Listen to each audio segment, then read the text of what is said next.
Welcome down the rabbit hole, friends. Fancy meeting you down this sick, sad rabbit hole once again. I've avoided it for quite some time because I wanted to give everyone in the Duggar family and every one of us who've been watching and despairing over what happened to the innocent children raised in the IBLP a break and hopefully some peace after the amazing documentary Shiny Happy People, as well as Jill Duggar's best-selling book came out.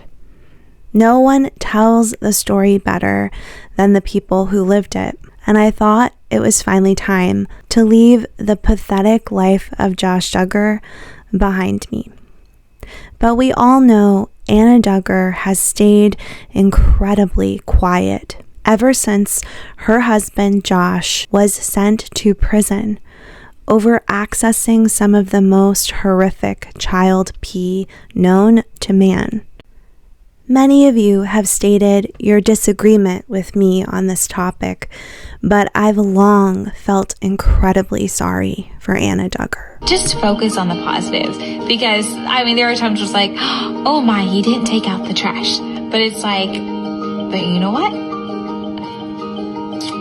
At least I have a husband, he's raised to meet and marry a man like Josh. She believed the Duggar family was like her Cinderella story, springing from a life of poverty, living in a trailer, struggling for the basic necessities of life. The time. Wow, that's a good question. For prison, they did ministry work in the prison ministry, and it was such a blessing for my parents to be able to come back and share with us what God did in the lives of the men and women that they were working with. And it gave us a desire to be able to one day work in the ministry as the prison ministry, just volunteering on once a month or sometimes once a week, and just be able to go in and see God change lives. That was such a blessing. And it was exciting to see how God provided finances and met specific needs. And there's not a lot of books and material, Bible study material for the inmates. And so Anna was literally swept off her feet by this TLC family. These legends of the IBLP, Josh, Jim Bob, and Michelle, they offered Anna something she never had before. And she was made to feel like she was going to usher in a new era for her own family, for the God she righteously believed in. And sadly, I've come to realize also for the Republican Party. Anna's loyalty runs deep. Whether you love being a conservative or if you're liberal to an extreme, we can all recognize that likely in Anna Duggar's life, she never had a choice. She went straight from an extremely conservative, strict religious father to being the wife of the IBLP prodigy who went directly to Washington, D.C. to work for an extremely conservative think tank. Anna has stayed quiet for over 2 years now, knowing she could likely make millions off of selling her story. And for the first time yesterday, she finally spoke up on her social media, knowing that everyone has been watching and waiting.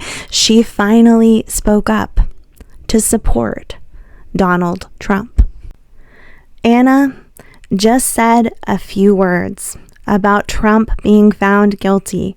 And although I don't have anything to say about all these politics, Anna's tiny squeak from what I can only imagine is a deep, dark, lonely world with no husband, no career, very few people to talk to who can really understand what you're going through, and an awful lot of kids to raise.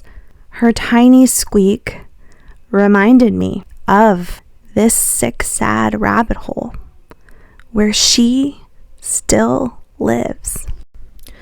While we all got to leave this sick, sad Duggar facade behind, Anna Duggar still lives there, in perpetual punishment, still visiting the prison, making daily phone calls to Josh with her children, and 2 years after he was arrested, tweeting about Trump.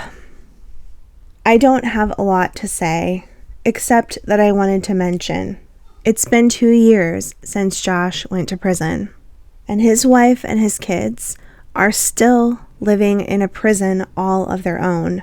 I've yet to see any liberation, despite the Shiny Happy People documentary, despite the end of 19 Kids and Counting, despite everyone around Anna moving on in their lives in so many different and positive ways.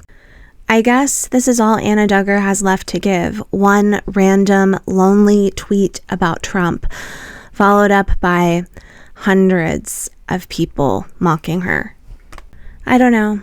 When I see these tweets, I still think about little Anna Keller and who she might have become if she was ever given the freedom, love, and support she needed to soar.